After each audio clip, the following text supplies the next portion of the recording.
আমাদের স্থানীয় যে মানবাধিকার সংগঠনগুলো আছে সেগুলো কথা ওনারা মানবেন না। ওনারা মানবেন হলো আন্তর্জাতিক যে মানবাধিকার সংস্থাগুলো আছে, যেমন হিউম্যান রাইটস ওয়াচ অথবা অ্যামনেস্টি ইন্টারন্যাশনাল, তাদের কথাটা ওনারা মানতে চাইবেন। ভাই, আল্লাহর কি রহমত, এই কথাটা বলবে এই কারণে, আল্লাহর কি রহমত, উনি এই কথাগুলি বলেছেন বুধবার দিন। বৃহস্পতিবার পরের দিন, মানে আজকেই হিউম্যান রাইটস ওয়াচ একটা রিপোর্ট প্রকাশ করেছে। হিউম্যান রাইটস ওয়াচ হলো যে আপনার নিউ ইয়র্ক ভিত্তিক একটা প্রতিষ্ঠান, যুক্তরাষ্ট্রের নিউ ইয়র্ক ভিত্তিক একটা মানবাধিকার সংস্থা, এই হিউম্যান রাইটস ওয়াচ। এই প্রতিষ্ঠানের নাম আমরা মোটামুটি জানি এই কারণে যে আওয়ামী লীগ আমলে এরা কিছুদিন পর পর, মানে এক নির্দিষ্ট সময় পর পর তারা দেশের মানবাধিকার পরিস্থিতি নিয়ে সারা দুনিয়াটা নিয়ে করতো। বাংলাদেশের মানবাধিকার পরিস্থিতি নিয়েও তারা নানা রকম রিপোর্ট প্রকাশ করত, এবং ওই রিপোর্ট প্রকাশিত হওয়ার পর অবধারিতভাবে এই হাসান মাহমুদ অথবা আপনার এই ওবায়দুল কাদের এবং হাসিনা সরকারের মন্ত্রীরা ধুয়ে ফেলাইতো যে এইগুলি বিএনপি জামাতের টাকা খাইয়া করছে, এগুলি বলতো হিউম্যান রাইটস ওয়াচকে, মানে তাদের পছন্দ হতো না। আমাদের গতকালকে শফিকুল আলম সাহেব বলছেন যে এদের দ্বারা, এরা যদি বলে তাহলে তারা মোটামুটি মানবেন। আচ্ছা, হিউম্যান রাইটস ওয়াচ আজকে যে রিপোর্টটা প্রকাশ করেছে সেখানে তারা কি বলেছে শুনেন। তারা বলেছে যে নতুন করে এই গভর্নমেন্ট যে একটা সন্ত্রাস বিরোধী আইন করেছে 2025 সালে, এটা আগের আইনটাকে সংশোধন করেছে, সেটার মাধ্যমে তারা কি কি করতে বলছে শুনেন কি বলছে। তারা বলেছে যে সংশোধিত সন্ত্রাস বিরোধী কঠোর আইন ব্যবহার করে নতুন কর্তৃপক্ষ 2025 সালের 12 মে অন্তর্বর্তী সরকার সরকার আওয়ামী লীগকে সাময়িকভাবে নিষিদ্ধ, মানে কার্যক্রম নিষিদ্ধ করে। দলটির সমর্থনে যে কোনো সভা, প্রকাশনা ও অনলাইনে দেওয়া বক্তব্য এই নিষেধাজ্ঞার অন্তর্ভুক্ত। আওয়ামী লীগ নেতৃবৃন্দ শান্তিপূর্ণ অধিকার কর্মীদের গ্রেপ্তারে আইনটি ব্যবহার করা হচ্ছে, মানে এখনো হচ্ছে। তারপর নতুন যে আইনটা করেছে সন্ত্রাস বিরোধী আইন, এই আইনের মাধ্যমে এই আইনটাকে ব্যবহার করে এখন আওয়ামী লীগের নেতৃবৃন্দকেও গ্রেপ্তার করা হচ্ছে এবং শান্তিপূর্ণ অধিকার কর্মীদেরকেও গ্রেপ্তার করা হচ্ছে। এবং এই হিউম্যান রাইটস ওয়াচের যে এশিয়া অঞ্চলের যিনি উপপরিচালক আছেন মীনাক্ষী গাঙ্গুলি, উনি তখনও কিন্তু আগের আমলেও কিন্তু অনেক কথা বলতেন হাসিনা সরকারের বিরুদ্ধে। উনি এবার কি বলছেন শুনেন।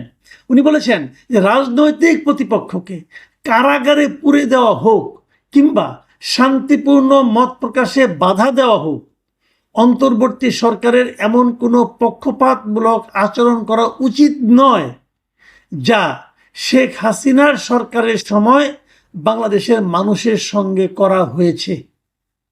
মানে আগের সরকার যা যা করছে সেই কাজগুলো এই সরকার করছে বলে উনি মনে করছেন। উনি বলছেন এগুলি করা আপনাদের উচিত না, কারণ করলে পরে তাকে আপনাদের সরকারকে ওই সরকারের চেয়ে অন্যরকম ভাববে কিভাবে।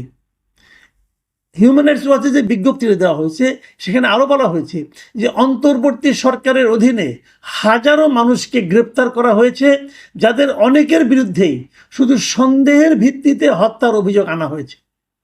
অসংখ্য ব্যক্তিকে সন্ত্রাস বিরোধী আইনে আটক রাখা হয়েছে।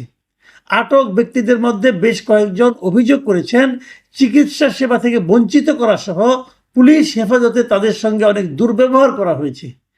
এ ধরনের অভিযোগ শেখ হাসিনার শাসন আমলের কথাই মনে করিয়ে দিচ্ছে।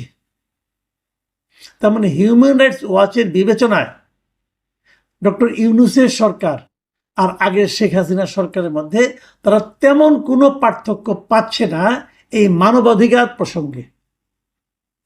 কি বুঝবেন আপনারা তাহলে এখন? এবং ওনারা একটা ঘটনার উল্লেখ করেছেন, আপনাদের মনে আছে গত 28শে আগস্ট মঞ্চ 71 নামে একটা সংগঠনের একটা আলোচনা সভা, গোল টেবিল বৈঠক থেকে কিভাবে ঢাকা ইউনিভার্সিটির প্রফেসর হাফিজুর রহমান কার্জনকে, সাংবাদিক মঞ্জুর আলম পান্নাকে ধরে নিয়ে যাওয়া হয়েছিল। তারা সেখানে মানে আলোচনায় অংশ নিতে গিয়েছিল। পান্না তো একটা শব্দ উচ্চারণ করে না, সে আলোচনায় অংশও নিতে পারে নাই, সেখানে বসেছিল। ওনাদেরকে ধরে নিয়ে গেছে এই সরকারি পুলিশ। প্রথম বলেছিল যে তাদের নেওয়া হচ্ছে নিরাপত্তার জন্য, পরে তাদেরকে গ্রেপ্তার করেছে এই আইনের অধীনে, এই সন্ত্রাস বিরোধী আইনের অধীনে। এই বিষয়টাও কিন্তু এই হিউম্যান রাইটস ওয়াচের এই রিপোর্টে দেওয়া হয়েছে। এখন আপনি তাহলে ওনাদের যে বক্তব্যটা, এই বক্তব্যটা সম্পর্কে শফিকুল আলম সাহেব কি বলবেন এবার? উনি তো চেয়েছিলেন এদের বক্তব্য, এবং তারা তো আরো বেশি বলছে। তারা বলছে তারা হাসিনা সরকারের সঙ্গে এই সরকারের কোনোই পার্থক্য দেখছে না মানবাধিকার প্রসঙ্গে। তাহলে কেমনে হলো? এবং এই হিউম্যান রাইটসের ওয়াচে এটাতে ওনারা আরো একটা কথা, গুরুত্বপূর্ণ একটা কথা বলেছেন। শুনুন কি বলেছেন। ওনারা বলেছেন সরকার রক্ষণশীল মুসলিমদের স্বার্থ সংশ্লিষ্ট গোষ্ঠীগুলিকেও নিয়ন্ত্রণ করতে ব্যর্থ হয়েছে। গোষ্ঠীগুলো তাদের দাবি আদায় করতে গিয়ে সহিংসতায় জড়িয়ে পড়েছে।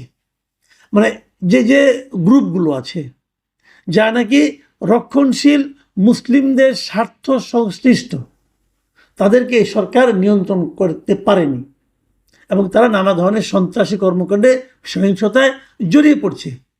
এবং হিউম্যান রাইটস ওয়াচের আর দুটো কথা বলবো আমি মাত্র, বেশিক্ষণ সময় নেব না আপনাদের। হিউম্যান রাইটস ওয়াচ একজন রাজনৈতিক কর্মীর একটা বক্তব্যকে কোট করেছে তাদের রিপোর্টে। সেখানে ওই বক্তব্যে ওই লোকটা বলেছে যে হয়তো সন্ত্রাসী হিসাবে কারাগারে থাকা, নয়তো উচ্ছৃঙ্খল জনতার হামলার শিকার হওয়া, এছাড়া আমাদের হাতে আর কোনো বিকল্প নেই। মানে যারা বিরোধী রাজনীতিকে সাপোর্ট করেন, তাই হয় সন্ত্রাস হিসেবে কারাগারে থাকতে হবে অথবা মবের শিকার হয়ে প্রাণ দিতে হবে, এছাড়া এই লোকগুলোর হাতে আর কোনো বিকল্প নাই। মীনাক্ষী গাঙ্গুলি আরেকটা কথা বলেছেন। উনি সরকার একটা পরামর্শ দিয়েছেন, সেই পরামর্শটার কথা বলে আমি আমার আলোচনা শেষ করতে চাই। তিনি বলেছেন যে বাংলাদেশ সরকারের সন্ত্রাস বিরোধী আইনের অপব্যবহার বন্ধ করা উচিত। আইনটি রাজনৈতিক দমন পীড়নের সমার্থক হয়ে উঠছে। এর পরিবর্তে অন্তর্বর্তী সরকারের নিরাপদ ও অংশগ্রহণমূলক নির্বাচনের পরিবেশ তৈরি করতে মনোযোগ দেওয়া উচিত। মানে তার পরামর্শটা হলো যে তারা যে সন্ত্রাস বিরোধী আইনটা চালাচ্ছে, এখন আইনটা প্রয়োগ করছে, এই আইনটা আসলে রাজনৈতিক দমন পীড়ন এর সমার্থক হয়ে গেছে। মানে এই আইনটা মানেই রাজনৈতিক দমন পীড়ন করা। আর তার পরামর্শ সরকার এখন উচিত হবে এইগুলি বাদ দিয়া নিরাপদ ও অংশগ্রহণমূলক নির্বাচনের পরিবেশ তৈরি করা। নিরাপদ হবে কিনা জানি না, অংশগ্রহণমূলক তো হচ্ছেই না। যেমন এই নির্বাচনে আপনারা তো আওয়ামী লীগকে বাইরে রাখছেন। দেখেন এখনো নির্বাচনের কিন্তু শিডিউল ঘোষণা হয় নাই।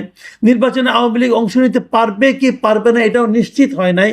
কিন্তু যতটুকু যা করছে সরকার এখনই কিন্তু আন্তর্জাতিক মানবাধিকার সংস্থাগুলো মন্তব্য করছে যে এই নির্বাচন অংশগ্রহণমূলক হচ্ছে না। যখন নির্বাচনটা হয়ে যাবে তখন সবাই বলবে ডক্টর ইউনূস আসলে এগুলি কি করছেন, ডক্টর ইউনূস আমাদের দেশের ইমেজকে কোথায় নিয়ে যাচ্ছেন। এবং তারও চেয়ে বড় কথা, উনি ওনার সরকারকে হাসিনা সরকারের সমর্থক করে তুলেছিলেন। তাহলে কি হাসিনা সরকারের সঙ্গে দেশের জনগণ যা করেছে ওনার জন্য কি সেটাই প্রাপ্য হয়ে দাঁড়ালো?